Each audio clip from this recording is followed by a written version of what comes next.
Bismillahirrahmanirrahim. Assalamualaikum warahmatullahi wabarakatuh. Alhamdulillah, alhamdulillahilladzi an'amana bi ni'matil imani wal islam wa nusalli wa nusallimu ala khairil anam sayyidina Muhammadin wa ala alihi wa sahbihi ajma'in. Asyhadu an la ilaha illallah wahdahu la syarika lah wa asyhadu anna Muhammadan abduhu wa rasuluhu alladzi la nabiyya wa la rasula ba'dah. Wa qala ta'ala a'udzu billahi minasy syaithanir rajim. Bismillahirrahmanirrahim.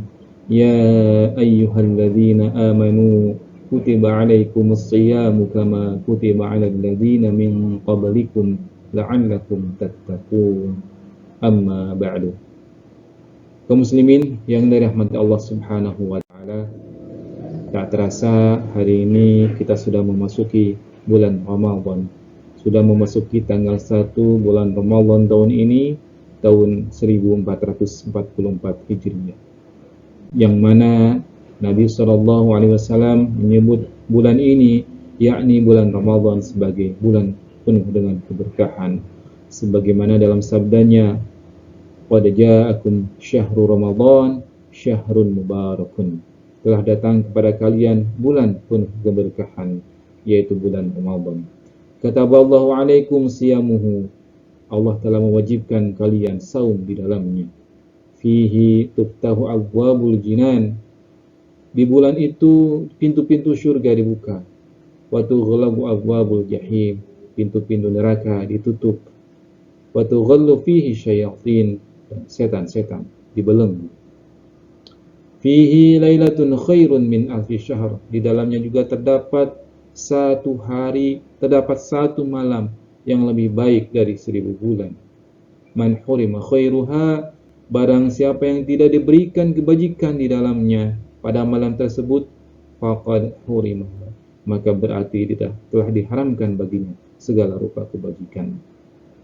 Kaum muslimin yang dirahmati Allah Subhanahu wa taala, oleh karena itu maka sungguh rugi orang-orang yang menyia-nyiakan bulan yang agung ini, yaitu bulan Ramadan.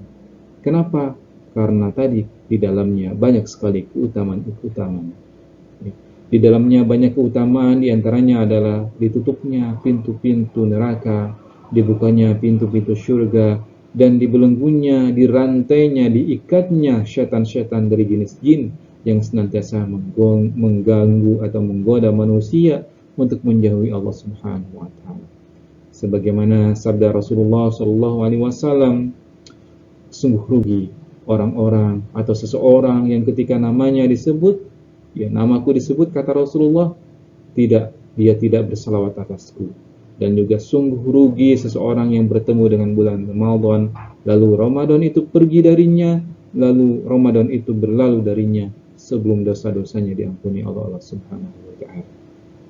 Jamaah kaum muslimin yang dirahmati Allah Subhanahu wa taala, maka bulan Ramadan merupakan kesempatan yang berharga, yang ditunggu-tunggu oleh kita semua, yang ditunggu-tunggu oleh orang-orang yang beriman pada Allah Subhanahu wa taala, dan orang-orang yang ingin meraih ridha Allah Subhanahu wa taala.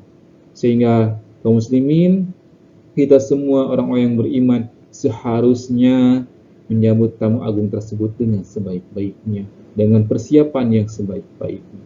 Sebagaimana yang disampaikan oleh Imam Ibnu Rajab yang menyebutkan bahwa bagaimana mungkin orang yang beriman tidak bergembira, tidak sukacita, tidak senang ketika dibukanya pintu-pintu surga. Dan bagaimana mungkin pula orang-orang yang beriman, orang-orang yang pernah berbuat dosa dan ingin bertobat kepada Allah Subhanahu wa taala ketika pintu-pintu neraka ditutup. Dan bagaimana mungkin orang-orang yang berakal tidak gembira ketika para setan itu dibelenggu, para setan yang senantiasa mengganggu, menggoda manusia dari berbuat kebaikan, dari berbuat untuk menyembah Allah Subhanahu wa taala, menerapkan syariat Allah, dibelenggu. Oleh karena itu, jangan sampai kesempatan Ramadan pada tahun ini berlalu dengan sia-sia. Mari kita sama-sama meminta petunjuk kepada Allah Subhanahu wa taala agar kita bisa meraih keutamaan di bulan Ramadan ini dengan sebaik-baiknya, yakni keutamaan dilipat gandakannya pahala amal soleh oleh Allah Subhanahu wa taala. Kita laksanakan, ya, kita raih keutamaan-keutamaan tersebut dengan sungguh-sungguh, dengan cara memperbanyak amal ibadah, dengan menyiapkan jadwal-jadwal yang tersusun, dengan menyiapkan agenda-agenda yang telah tersusun. Apakah tadarus Al-Quran, sholat sunnah, sedekah, infak, zakat, qiyamul lail, i'tikaf, amar ma'ruf nahi munkar, dan juga aktivitas-aktivitas taqarrub lainnya, termasuk di dalamnya adalah dakwah untuk menerapkan syariat Islam di muka bumi ini. Kaum muslimin yang dirahmati Allah Subhanahu wa taala, sebagaimana disebutkan dalam ayat yang tadi dibacakan, bahwa salah satu hikmah terbesar diwajibkannya berpuasa oleh Allah Subhanahu wa taala kepada kita sebagai orang beriman adalah agar kita menjadi orang-orang yang bertakwa.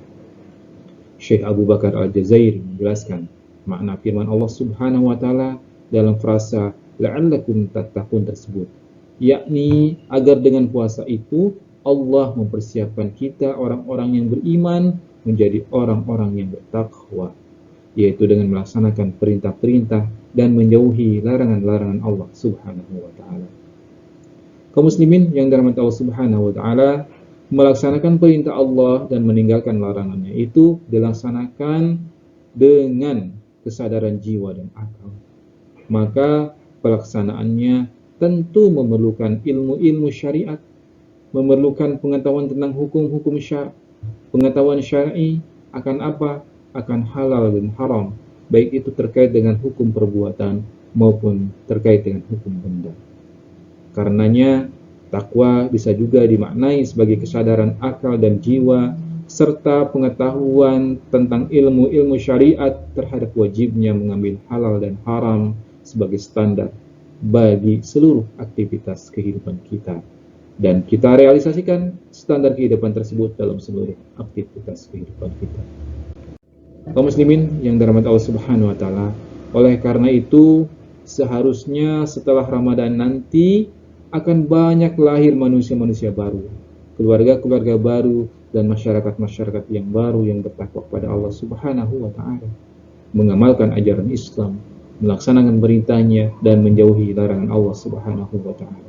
Ketakwaan yang diperintahkan oleh Allah Subhanahu wa taala itu tidak hanya bersifat individual.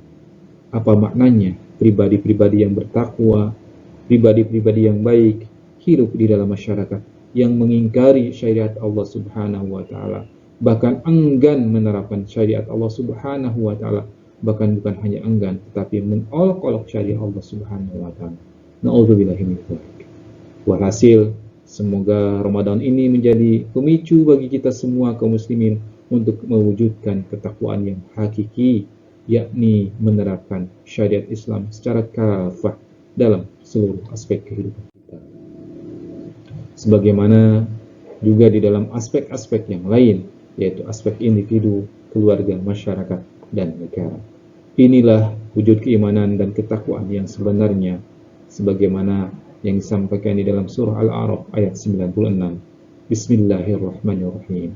Walau anna ahlal qura amanu wattaqau lafatahna alaihim barakatin minas sama'i wal ard walakin kazzabu fa akhadnahum bima kanu yaksibun. Jika sekiranya penduduk negeri-negeri tersebut beriman dan bertakwa, pastilah kami akan melimpahkan kepada mereka berkah dari langit dan bumi. Tetapi mereka mendustakan ayat-ayat kami, maka kami siksa mereka disebabkan perbuatannya. Semoga Ramadan ini menjadi pintu terbukanya keberkahan bagi negeri ini dengan diterapkannya Islam secara kafah. Amin, amin ya Allah ya Rabbal Alamin. Barakallahu li wa lakum. Assalamualaikum warahmatullahi wabarakatuh.